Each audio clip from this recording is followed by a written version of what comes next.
जीत fix.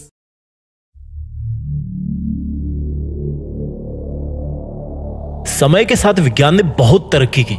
वैज्ञानिकों ने बहुत सारी खोजों के साथ साथ एक ऐसी खोज भी की जिससे किसी भी इंसान को हो रहे दर्द को यूनिट में नापा जा सके। जैसे बुखार को डिग्री फ़ारेनहाइट में नापते हैं, वजन को किलो में नापते हैं, उसी तरह से दर्द को डोल में नापते हैं। वैज्ञानिकों ने बहुत एक्सपेरिमेंट किए, अलग अलग लोगों पर अलग अलग प्रकार से उनको दर्द देकर उससे उत्पन्न होने वाले दर्द को उन्होंने नापना चालू किया। काफी सारे एक्सपेरिमेंट्स के बाद रिसर्च करने वालों ने एक निष्कर्ष निकाला कि एक इंसान मैक्सिमम 45 डोल यूनिट का दर्द सहन कर सकता है।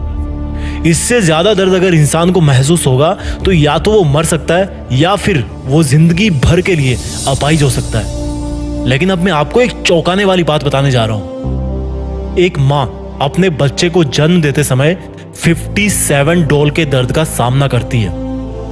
यह दर्द उतना होता है जितना किसी इंसान को उसकी 20 हड्डी एक साथ टूट जाने पर होता है। 57 डोल का दर्द किसी भी इंसान की जिंदगी में सबसे दर्दनाक और रिस्की काम होता है। एक माँ कितनी स्ट्रांग होती है और अपने बच्चे की जिंदगी के लिए कितना दर्द उठा सकती है, ये बात तो वो तभी साबित कर देती है जब उसका बच्चा इस दुनिया में पहली सांस भी नहीं लेता।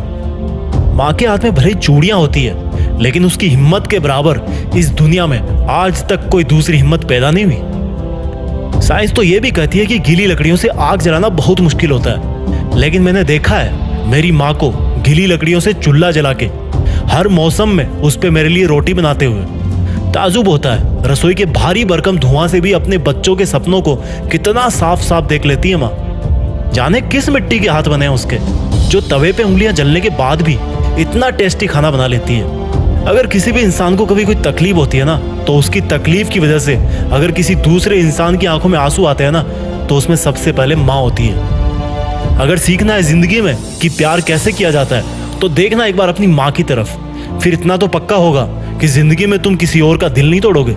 अगर सीखना है जिंदगी में कि किसी की फिक्र कैसे की जाती है, तो अपनी माँ को तब देखना जब तुम कभी घर आने में थोड़ी सी देरी कर दो, और वो तब भी तुम्हें खाना खिला करके खाना खाती है। अगर तुम्हें लगता है ना कि मैं डेली डेली एक ही काम करके थक जाता हूँ, बोर हो जाता हूँ, तो यार एक बार देखना अपनी माँ की तरफ, जब वो एक सुपर ह्यूमन की तरह घर में हमेशा सबसे पहले उठती है। एक चीज का तुम अपनी जिंदगी में जरूर सामना करोगे। देखना, जब तुम बहुत बड़े इंसान बन जाओगे तब तुम्हें चाहने वालों की कोई कमी नहीं होगी। उसके साथ साथ तुमसे जलने वाले और नफरत करने वाले भी बहुत होंगे। लेकिन एक माँ वो इंसान है जो तुम्हारे साथ तब भी रहेगी जब तुम हार जाओगे, और वो तुम्हारी फिक्र तब भी करेगी जब तुम बहुत बड़े इंसान बन जाओगे। सुन मेरे दोस्त, छोटी सी लाइन में एक रिक्वेस्ट करना चाहता हूं। तुम्हारी माँ ने तुम्हारे लिए जो कुर्बानियां दी है ना, उसको चुकाने के लायक तो तुम 1000 जन्मों में भी नहीं बन सकते। बस अपनी माँ का दिल मत तोड़ना यार कभी।